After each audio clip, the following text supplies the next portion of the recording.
The reason why you had to have things like radical left wing terrorism, including in Iran during the Shah, was because it was a co radicalized response to the Shah's activity or fascism. I'm not legitimizing fascism. What I'm saying is fascism arose in response to Soviet backed insurgency. In Spain, you had the Red Terror. In Germany, you had over a decade long campaign of political warfare insurgency under the United Red Front that then got rebranded after Bloody May in 1929 to Anti Fascisti Action that engaged in terrorism against the Weimar Republic. In any place you care to look at, right? Even in Italy, you had like a decade long campaign of Soviet backed, Soviet sponsored terrorism. So, I mean, to pull it back to the current effort at hand, which is to support the brave Iranian protesters, and part and parcel of that is to pre bunk all this disinformation being pushed by either the Mullah regime or their apologists. One of the common approaches that they try is to reverse the causal effect relationship to justify their brutality. Who else raised his hand after Jeffrey? I lost it. I saw it That for a was second. very insightful, Jeffrey. Thank you so much. Is there? I might be leaving soon because I see Goldie is on. Ah, Is there Richard. Yeah, anybody? Richard. Richard. Okay. Is anybody else that hasn't spoken? Hi, Armin. Can you hear me? Yes. Okay, very good. So I had a question for you. I wanted to relate back something to you said earlier in the revolution, where you said that we were actually hoping that Khamenei wouldn't be taken out too early because it would give the fake reformers, basically the Pezeshkian types, a window to sort of swoop in and convince people they were the better alternative. You thought that if the hardliners stayed in power and maintained what they were currently doing just a little bit longer, that we'd be out of that danger zone. Given that Pezeshkian is under house arrest, and I'm assuming that was done basically to make him as a more presentable alternative to Khamenei after he's likely killed in the next round of strikes. Was Pezeshkian under house arrest or Zarif and Rouhani? It might have been Zarif and Rouhani. No. The fake. Yeah, it wasn't Pezeshkian. It was Zarif and Rouhani. They wouldn't put the president on house arrest. Okay, I apologize. Yeah, basically the fake Yeah. reform, the controlled opposition, the people that they use to create the illusion that there's opposition internally to the Islamic Republic. Right. Are we past that critical point yet, or do you think we still have a ways to go? No, I think that was for before when the rebranding of the Islamic Republic under the leadership of either Rouhani, Zarif, Tajzadeh, Nargis Mohammadi, Taroneh Ali Dusti, or whoever they want to pull out of a hat to sell to us as a leader. I think that those days are over. I think that based on the amount of blood that has been shed, the Islamic Republic has lost so much. The amount of hate, the amount of desire for revenge by the Iranian people is so high that the chances of any form of rebranding of the Islamic Republic is completely gone, especially given that while this revolution was happening and the massacre that was going on in the streets of Iran, the reformers actually came out and defended it. One after the other, the reformers came out and they defended the regime forces killing the Iranian people or justified it, or they came up with the regime narrative. They all got it. I mean, I didn't see what Rouhani and Zarif were saying. Maybe that's why they were arrested. But like every single, all the other ones were basically, you know, justifying it. So they're basically the reform brand is dead. Even the leftist figures like Nargis Mohammadi and Taroneh Ali Dusti, given that they weren't with Pahlavi, that is dead. So it's basically Pahlavi or the regime. There's nothing in between. There's no other option. This is why we keep saying there's a sea of blood between us and you. There's an ocean of blood between us and them, meaning there's no middle ground. If there was any chance of what we call Pustandazi or rebranding of the regime, it died with all of the people that the regime killed in the streets of Iran. When it comes to Zarif and Rouhani being arrested, there's three options here, right? There's three options for what's happening. Either it's fake news, the regime put it out there and it didn't actually happen, or it's real and they were trying to promote them. It was a trick to try to sell them as leaders because, like, oh, look, they're against Islamic Republic, so maybe the Iranian people will see them as potentially some effort to make them seem like worthy of leading of something to go away from Khamenei. Or maybe they were actually trying to take advantage of the chaos right now to actually gain power. We're trying to like maybe convince some people from the IRGC to betray Khamenei and come under the leadership of Rouhani, for example, and that's the reason they arrested them. So it could be any of these options, and I guess we would not know until the dust settles. So, but yeah, it could be.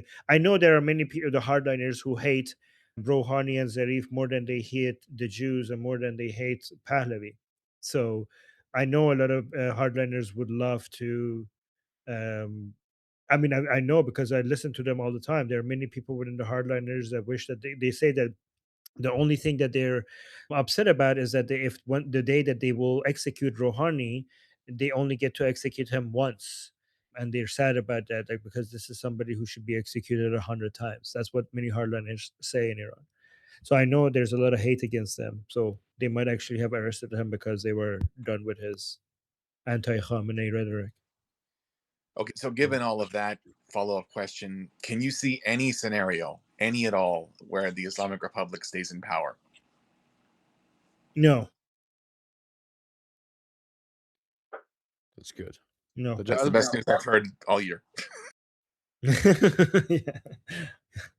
Dajjal? Dajjal. Yeah, I was going to ask you, Armin, what do you think now in terms of where we are now? With the ships coming to the Gulf, was a couple days away now before they'll be there, or 1 to 2 days? Can you answer that? All right. So the USS Abraham Lincoln airstrike carrier and everything that is coming with it, basically as a group, as a fleet. There were different estimates for when they're going to be arriving to the Oman Sea, which is basically right next to the Persian Gulf. By the way, whenever people say the Gulf, we Iranians, we kind of get angry a little bit because we're very insistent on calling it the Persian Gulf. It's because because Arab countries around the Persian Gulf were trying to rename it to the Arab Gulf. That's why we never call it the Gulf. We always call it the Persian Gulf, right? So it was supposed to be arriving. I heard estimates of 5, 7, and 10 days. So if it was 5 days, I think it's supposed to arrive on Sunday, but I'm not sure. There are different estimates for that. But it's not just that. There's also the George W. Bush aircraft carrier that is in the Mediterranean Sea. So when eventually, if the attack on the Islamic Republic starts, to support the revolution that is happening right now in Iran. But I give the full context because when we cut these parts out, I want people to know what we're talking about. That's why if I'm saying things that are obvious, it's because I'm trying to provide full context for the edited video that comes out. So Yeah, of course. yeah, so basically, it seemed like they want to have the Islamic Republic surrounded from the Persian Gulf, on the south, from the Mediterranean Sea, from northwest, and also Israel has access to Iranian airspace because the Syrian airspace is accessible to Israel because Assad has fallen and Iraq doesn't even have much of an air defense. So that airspace is open to Israel. So they have it completely surrounded. But they need that to arrive before they can do anything because, first of all, Qatar doesn't allow the Al Hodeid airbase to be used by Americans but the airbase in Qatar because they don't want that airspace to be used. They don't want to allow that airspace to be used for attacking Qatari neighbors because they're worried about the retaliation by the Islamic Republic and they don't want to pay the price for that. And also, I've heard, I don't know if this is true, that Saudi Arabia is also not allowing its airspace to be used in the attack, which limits the areas that the Americans and the Israelis could fly over to get to the Islamic Republic. I don't know if that's true or if they're playing mind games, but that also explains why they might be waiting for the aircraft carriers to arrive before they do anything because their options have been limited because maybe Saudi Arabia and Qatar don't want to be involved in this. But yeah, when it comes to the time, I don't know exactly when. I'm seeing different estimates, but it could be any time from right now to tomorrow or to a few days from now. Yes. But you're feeling pretty good about it as it stands? Yes. I am. It seems like the science are going in the right direction. So there's that. And of course, you have the hacking of Iranian media. And Not the Iranian, the Islamic Republic state media. Yeah, the Islamic Republic, absolutely. You got it. Gulf, Islamic Republic, got it, man. So, yeah, don't worry for getting these wrong. These are just, as an Iranian, I have to insist on these. It's okay if you guys don't get them right all the time. It's okay. I just have to correct it every time. It matters. People need to know the difference. They need to know that the government isn't the same as the people, because the people hate the fucking government. Right. That's perfect. Yeah, well, thanks, man. Yeah, you're welcome. Harris? Oh, hey guys, what's up? I actually had a couple of comments. Armin, this is more for you. Do you think that the Islamic Republic has more staying power than what we in the West here are assuming? And it's not because of catastrophe, right? It's more because it's a regime that gets more strengthened by catastrophe, similar to what Hamas was doing, right? The question is not how do you like pressure the economy or how do you threaten the regime. Is the real question is how do you break the machinery that makes repression possible for such a long period of time and makes it sustainable. Yeah, so the difference between the Islamic Republic and Hamas and these other groups are like the Taliban, for example, has proven to be a lot more resilient, and Hamas also, even if you have, Hamas has been weakened to a huge degree, and also the Taliban, but the Taliban also but Hamas might have a comeback. Taliban did have a comeback. The difference between those places and Iran is that the population there, a huge portion of them, I agree, are in line with that ideology, right? We don't have that in Iran. So the reason why the staying power of the Islamic Republic is lower is because they're ruling over people that don't reflect their ideology. And that's why the people there are their greatest weakness. If once you manage to, there is no comeback. So they are resilient. They have resisted for 47 years. But the difference is that once you defeat them, there is no coming back. Hamas could have a comeback. Taliban has a comeback. Even Hezbollah could have a comeback because there are segments in Lebanon. The Shia sectors in Lebanon really consider Hezbollah to be their main defender against like Sunnis, right? So no matter how many times you take them out, because of the support they have on the ground, they might be coming back on, and that's why they're a lot harder to get rid of. But the Islamic Republic is not at all a reflection of their population on the ground, and that's why once you get rid of them, they're done. Yeah, that's a great answer, because if you can force your opponents to choose between survival and the destruction of your country, in the Islamic Republic's case, that effectively means you can hold the country hostage, right?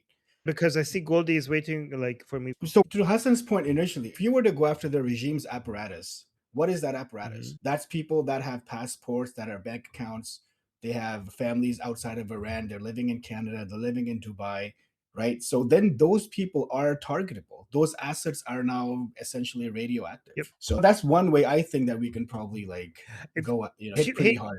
If you take out some of the key leaders and some of the key bases of IRGC and the political leaders and the commanding officers of in IRGC, it's over. Yeah. Here's the thing. I think if you take out Khamenei and Ghalibaf, Ejei, Pezeshkian, and Radan, if you take those out, it's over. All right.